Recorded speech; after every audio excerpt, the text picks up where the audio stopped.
So there I was on the Zoom call using the same camera you're watching me on right now. If we're doing this on the live thing, if you're listening to the podcast, it's at least the same microphone that I was using or am using right now.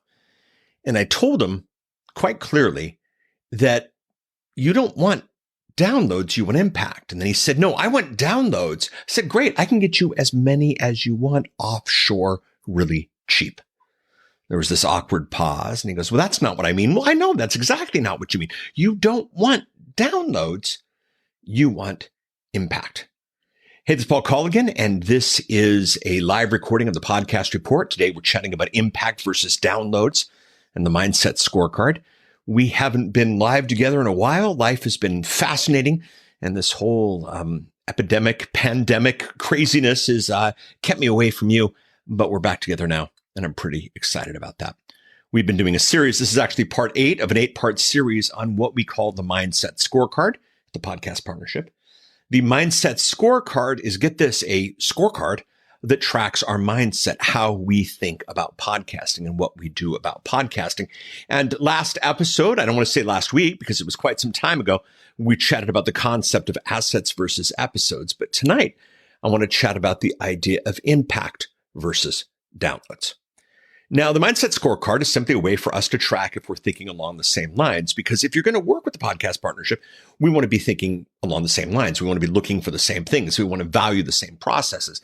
And that's what we're looking at here.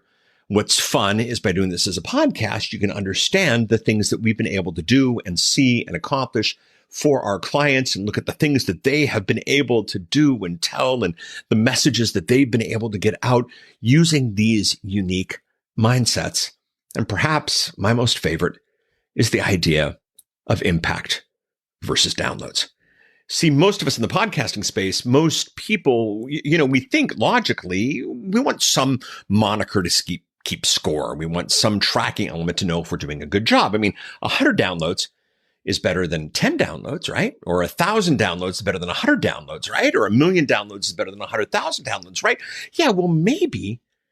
But what if you got 100,000 downloads and everybody hung up, clicked pause or clicked stop and decided to move to the next podcast, 5 minutes in? 100,000 people stream, play, download, whatever.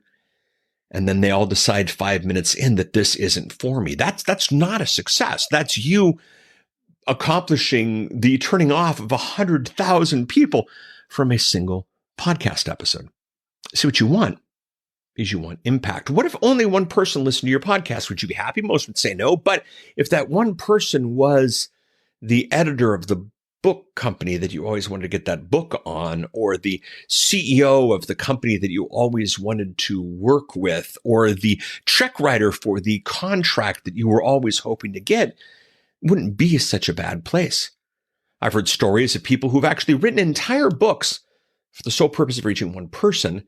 They do them self-publishing on Amazon and then use the Amazon system to send a copy of that book to the person they're trying to reach. And, think about it. Nobody won't open an Amazon package. One book, one person, one message, great success. Now, I'm not saying that you should do a podcast for a single person, but what I am saying is that in the podcast production process, you want to look at impact. So how does this work? In the Mindset Scorecard process, the idea is that you look at what your score is, on a scale of 1 to 12.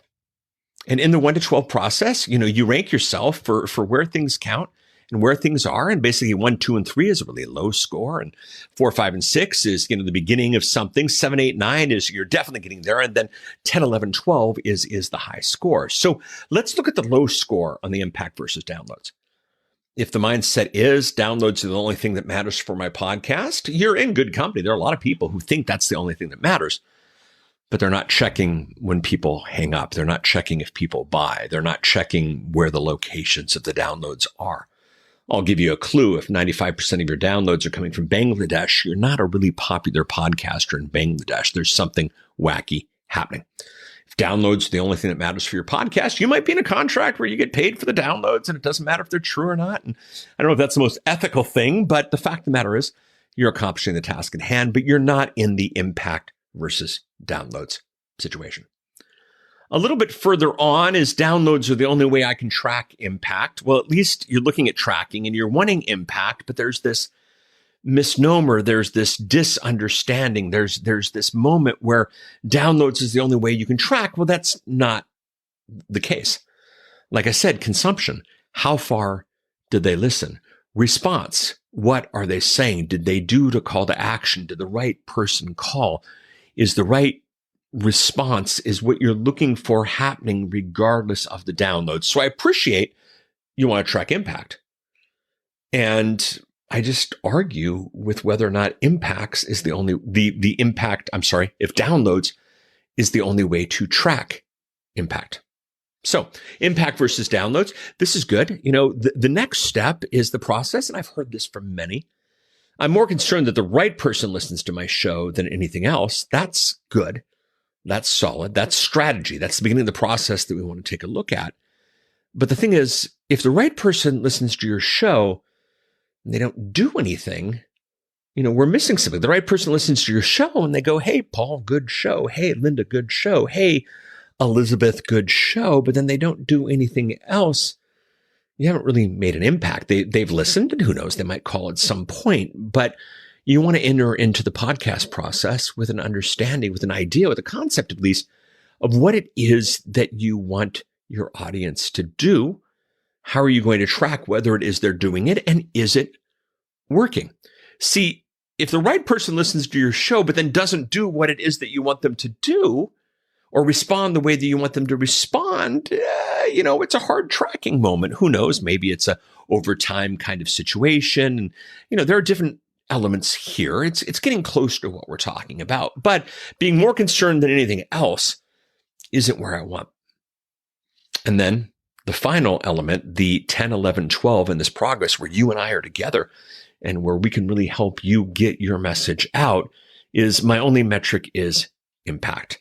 And I know what that means to me, and I know how to track it. And when you are at that point where you've realized my podcast is going to make this kind of impact, and here is how I know that is going to make that impact, and here's how I'm going to track that impact is being made, that's the game. That's what you're looking for in the podcast. And you do that, and you are going to be in a fantastic place. So, the Mindset Scorecard, podcast gold. We chatted about that.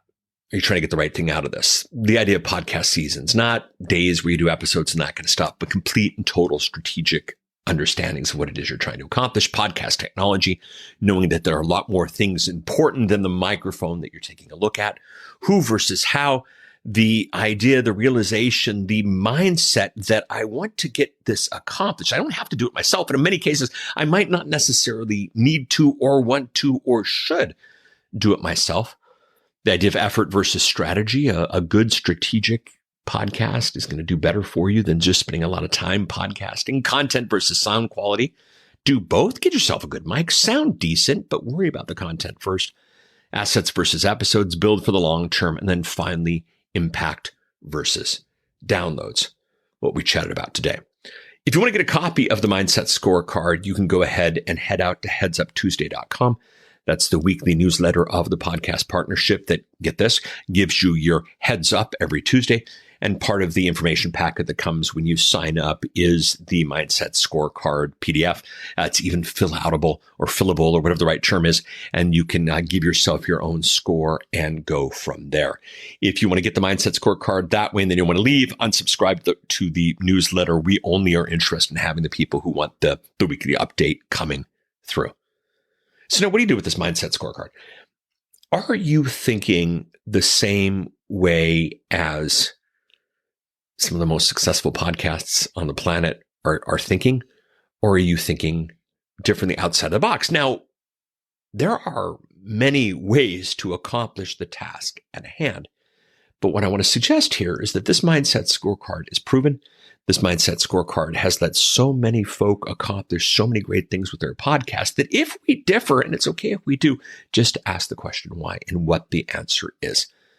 Once you do that, you're going to have a solid understanding of your podcast and how it plays into the big picture and how it plays into the grand scheme of things. You do that and you will really be at a great place. Glad we finished this series. I'm glad I was able to share with you the Mindset Scorecard. I hope that you can use it to produce great impact with your podcast. Wait to see what we chat about next time. Chat with you soon. Bye.